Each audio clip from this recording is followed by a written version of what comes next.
diyabete, kugira ngo buri wese uri hano yumve yuko dufatanyije tugakora siporo, dufata indyo yuzuye, twirinda umubyibuho ukabije, byadufasha tukirinda iyo ndwara ya diyabete.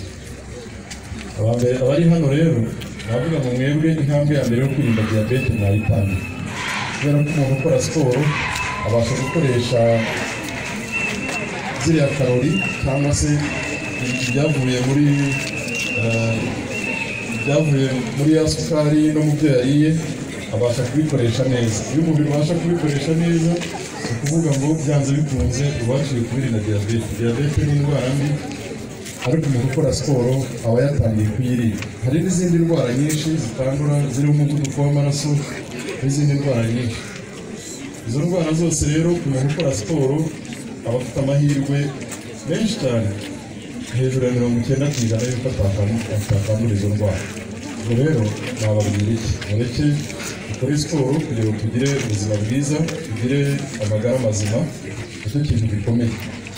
Ikindi nagira ngo mbabwire ni gushimira abasportifu bari hano bose, abo mu nzego z'umutekano dukorana umunsi ku wundi, harimo abasirikare, abapolisi, RCS, DASO, uburyo dukorana iyi siporo. Ariko noneho nkashimira nanone amashuri, iyo yafunguye dukorana siporo hamwe nabo.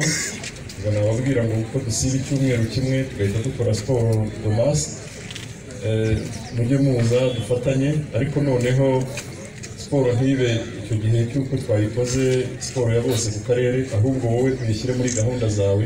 Niba uruvuga uti mu cyumweru najya nkora siporo nka 2 cyangwa 3 kabaye gakeya, ngo tubashe kugira amagara mazima nk'uko umunyeshuri wiga mu siporo wari uri hano yabisobanuye, mu rwego rwo kwirinda izo ndwara nyinshi ziterwa n'impamvu zitandukanye.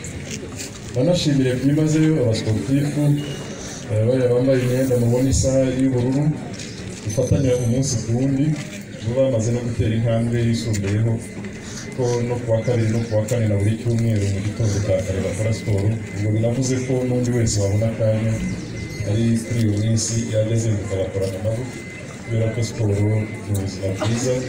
Siporo ku rubyiruko by'umwihariko, umuntu ukora siporo abona umwanya wo gusabana n'abandi, akabona umwanya wo gukora ya siporo, aho kugira ngo n'umwanya wo kuba yajya mu nzoga, yo kuba yajya mu biyobyabwenge, kuba yajya mu bwomanzi n'ibindi byose birangaza cyane cyane urubyiruko.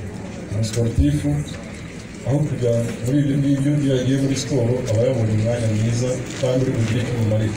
Kugira ngo mubyo batubwiye binadutera ibibazo no kunywa inzoga nyinshi, twabonye ko bishobora kugiramo umuntu diyabete. Ubwo rero umuntu wakoze siporo ntabwo abona umwanya wo kujya mu bindi birangaza.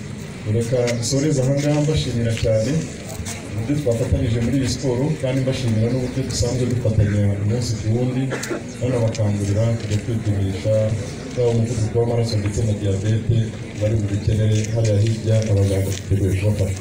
Abakoze mukomeze kugira icyumweru cyiza.